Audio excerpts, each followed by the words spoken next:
All right, we've got a good guest on right now, Tom Kaiser, and Tom is Allworth's Director of Equity and Option Management. And we're going to have a little lesson on some options here. So Tom spends his time, he's really not only looking at different investment opportunities, but helping our advisors and helping clients with some of their investment decisions, and helping using options to, well, he can explain what he does. So Tom, thanks for taking some time to join us. Hi, happy to help. Yeah. So maybe we can kind of back up, like, we've always been curious here at Allworth. What do you do? No. There's a big. We sit in those meetings. And like, he seems like a nice enough guy. What does he do? Active management. That's what I do. The small part of Allworth that does active management on the equity side, and then options, and that's I guess what we're here to talk about today. Yeah, and maybe you can give us a little background, like just really briefly, why they exist and some of the misconceptions about them, and then really when should someone consider using some options? Sure.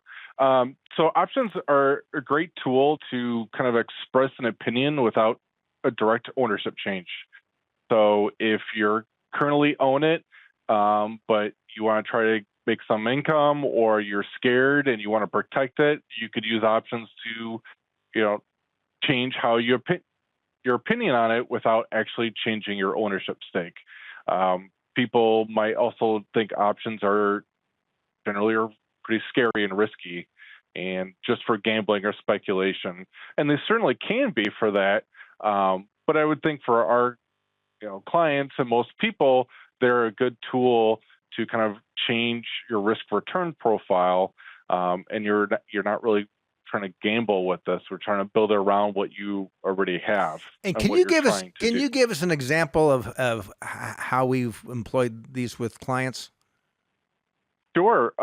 So kind of a basic strategy is a cover call strategy, and that would be selling calls on your stock. So if somebody owns hypothetically Apple, which a lot of people do, you could sell calls to generate a little cash flow. The catch is you have to pay for that. What do you give up for your goal? And that's really kind of the name of the game of options. So if you're trying to make a little bit of income, cash flow, I should say, from that call option, what are you giving up? You're giving up the upside. If Apple rallies quite a lot, then that option might be a little bit of a loss. You're in danger of it being called away, and there's a lot of other complications there. But what are you giving up for that cash flow upside? And that's one way. Another way would be pairing that with a protective put to create what's called a collar. So therefore, you're protected if Apple goes down. So you're giving up some of the upside to prevent downside. And those would be some of the most common use cases of options across the board. And on a caller scenario where you're selling a call and buying a put, is there a delta or difference between those two that will actually generate income in the portfolio normally? Maybe a little bit, but we try to keep it pretty close to neutral. So you get a good amount of protection, and you're not leaving upside on the table per se. So, trying to be neutral to slightly positive. But if people are going into a collar, they're not really going into it a goal. You're going into it for a protection goal. Got it. So, so you would use this collar situation if you had highly concentrated positions that you weren't either RSUs or things that you couldn't sell? Do you have people do these on?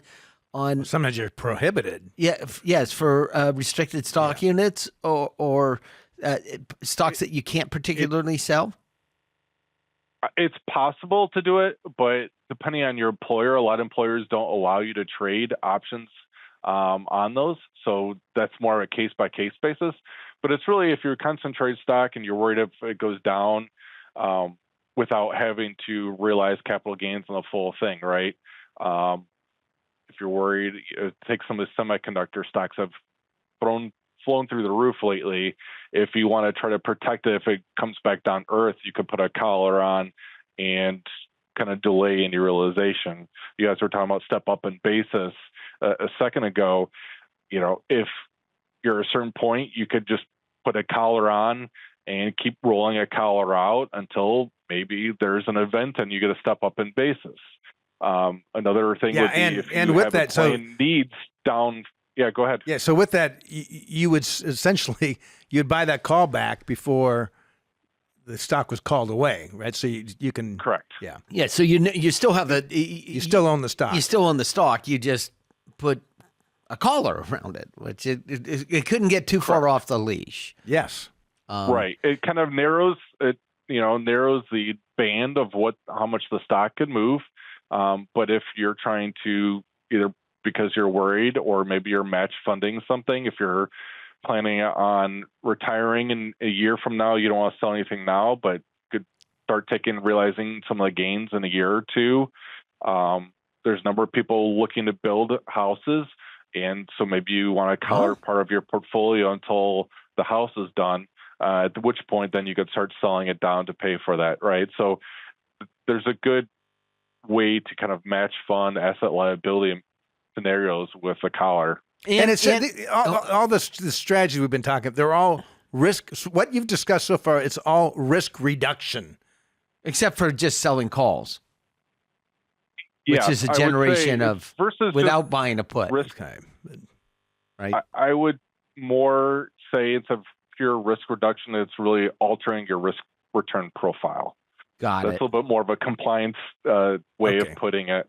I was thinking about years ago, I had a friend that was a big developer that sold to major home builders in Northern California and Nevada. He was major. And this was before the financial crisis, and he was telling me he really was worried about like the whole market. And so we ended up buying puts on a bunch of the home builders, and it wasn't his company, but they were surrogates. Yes. Right? So they acted like, because he knew that if these companies, which were buying his product. Yes, right? They all flow together. Yeah. And so if I owned a dealership, a Ford dealership or a Chevy dealership, and I was worried about that particular brand, I could actually use financial instruments in my own business in order to protect me against the downturn in a market right? So it doesn't necessarily actually have to be a particular stock. It could be a representation of an industry with particular stocks. Yeah, absolutely. Right? It's And what are some common mistakes people make with options? I would say, especially if you're putting an option on your concentrated stock, is once you attach an option to it, you have to kind of realize that is one joint position. And so people they see them listed in accounts as two separate line items, and they are in fact two separate line items. But how they move and behave really needs to be viewed as kind of one. They're tied together, which is the whole point. They're very tied together, right? So if you sell a call and cap your upside, your stock all of a sudden, and the stock goes really high, then you're going to have a nice large liability on that call option, and it's going to be a pretty big drag. But your underlying stock went up quite a bit, right? And so when you put them together, your overall portfolio went up, just not as much as if you did it without selling the call on it, right? Got it. And so it's a joint case of what's going on in your account, and that's not really two separate pathways.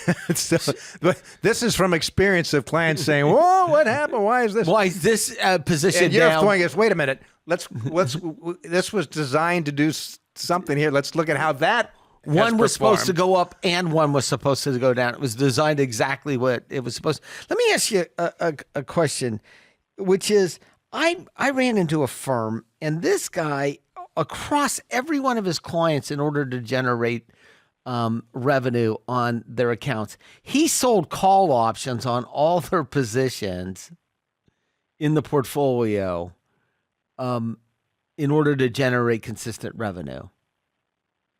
And I said to him, well, you're just adding an expense. You're making it more complicated than it would be, and actually you're giving up some return over time.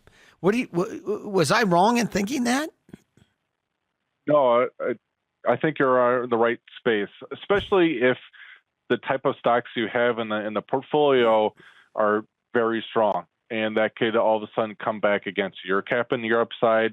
You might be forcing a lot more realizations on taxable events, and if you're very bullish on a name over the long term, you could be giving up a lot of upside and or forced selling some of those shares. So it's certainly not for everybody, nor should it be kind of a blanket across the board. Yeah. Well, Tom, thank you for both taking some time to be with us today, and also for all you do for Allworth and our clients. And these aren't for everybody, but there are definitely times when having some option overlays on a portfolio could make some sense. Yeah. Yes. It's another tool.